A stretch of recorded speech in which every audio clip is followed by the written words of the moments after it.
윤계미치는 중종비 장경황후의 외증손녀로 태어났습니다.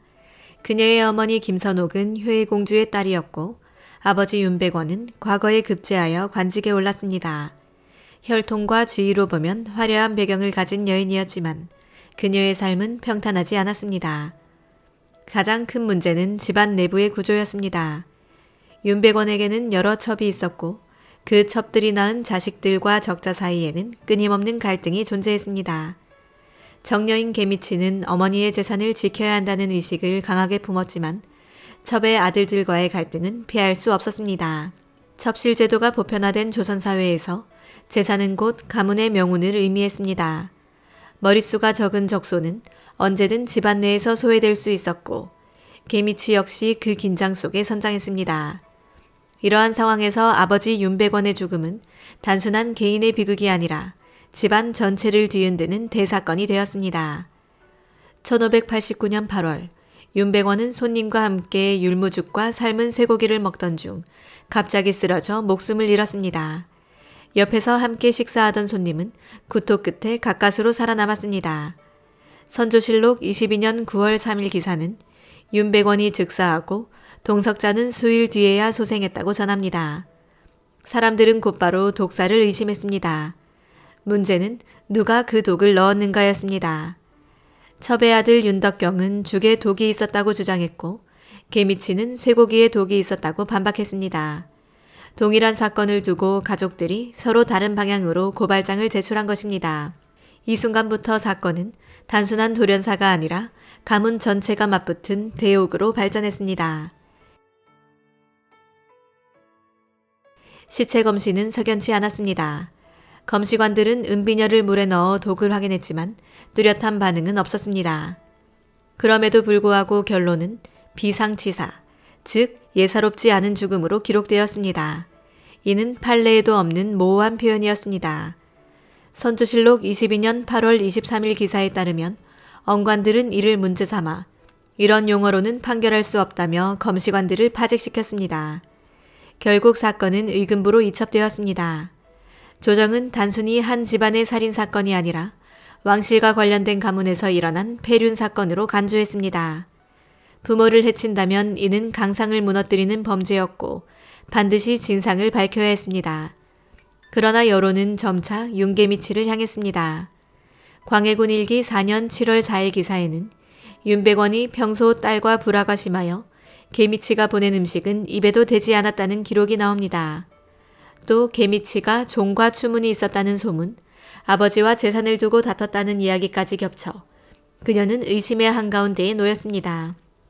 사실 여부는 분명치 않았지만 당시 사람들은 이미 그녀를 아버지를 죽인 딸로 여기기 시작했습니다. 1589년 9월 28일 위관은 개미치의 진술에 모순이 많다며 형추를 청했습니다. 선조는 바로 허락하지 않고 종 2품 이상 대신들이 모여 합의한 뒤에야 명을 내렸습니다. 이는 사건의 중대성을 보여줍니다. 이어 10월 6일 개미치는 3차례 연속 형추를 받고 결국 장하에서 숨졌습니다. 선조실록은 3번 형추를 받고 장하에서 죽었다라고 간결히 전합니다. 정형이 확정되기도 전이었고 판결문조차 내려지지 않은 상황에서 고문에 의해 목숨을 잃은 것입니다. 그녀의 입에서는 끝내 자백이 나오지 않았습니다. 그러나 사람들은 이미 결론을 내렸습니다. 개미치는 아버지를 죽인 딸, 폐륜녀로 역사에 기록된 것입니다. 그러나 사건의 전모를 찬찬히 들여다보면 석연치 않은 대목이 한둘이 아닙니다. 우선 은비녀가 변색하지 않았다는 점은 독살 여부에 의문을 남겼습니다. 검시관들이 비상치사라는 애매한 결론을 내렸다는 사실도 사건의 신빙성을 흔듭니다. 더구나 판결을 통해 확정된 죄인이 아니라 고문 도중에 죽은 여인을 곧바로 폐륜녀라 단정하는 것은 석연치 않습니다. 광해군 일기 4년 7월 5일 기사에서도 정형이 시행되기 전에 곤장을 맞아 죽었으니 온 나라 사람들이 통탄하였다는 언급이 있습니다. 이는 곧 그녀의 죽음이 사회적으로도 논란이 되었음을 의미합니다. 그럼에도 불구하고 당시 사회 분위기는 달랐습니다. 첩과 적자의 갈등, 여성의 추문에 대한 소문, 그리고 아비와 딸 사이의 불화가 겹쳐지면서 조정은 그녀를 손쉽게 범인으로 몰아갔습니다. 개미치가 억울하게 죽었을 가능성은 남아 있었지만 공로는 이미 폐륜의 딸이라는 낙인을 씌워버린 것입니다. 개미치가 장하에서 숨진 지 13년이 지난 1602년, 사건은 예상치 못한 방향으로 다시 고개를 들었습니다. 바로 원고자였던 첩의 아들 윤덕경의 신병 처리 문제가 정치적 쟁점으로 떠오른 것입니다. 선조실록 35년 11월 기사에 따르면 윤덕경이 무단으로 석방되었다가 다시 잡혀 들어가는 문제가 논란이 되었다고 기록되어 있습니다. 임진왜란이라는 거대한 전쟁을 겪으며 수많은 문서가 소실된 상황에서 사건의 기록은 제대로 남아있지 않았습니다. 그러나 가문 내부와 정계 일각에서는 여전히 윤백원의 죽음은 단순한 돌연사가 아니며 진범은 따로 있다는 속설이 돌고 있었습니다. 이는 훗날 개미치의 아들 이순이 상언을 올리며 어머니의 억울함을 주장할 때 중요한 명분으로 작용했습니다. 즉 1602년 윤덕경 문제는 단순한 개인의 석방 여부가 아니라 이미 묻혔다고 여겨졌던 개미치 사건의 재점화를 예고하는 전주곡이었습니다. 개미치의 아들 이수는 어머니가 억울하게 죽는 모습을 어린 시절 직접 지켜보았습니다. 시간이 흘러 성인이 된 그는 조정에 나아가 끈질기게 억울함을 호소했습니다.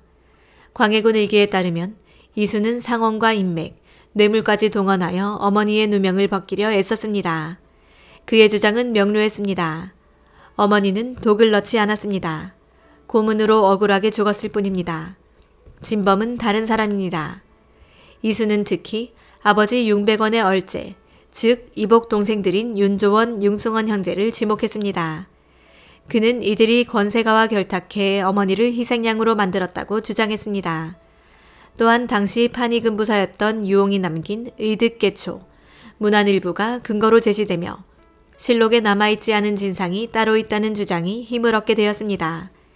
이순의 호소는 단순히 한 아들의 효심이 아니라 당시 조정의 권력 구조와 결합하면서 큰 정치적 파장을 불러왔습니다.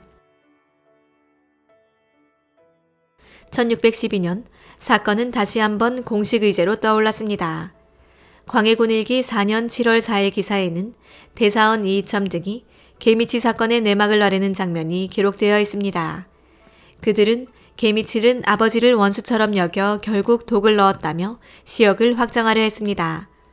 반면 다음 날인 7월 5일 광해군 일기 기사에서는 사관원이 정반대의 논리를 펼칩니다.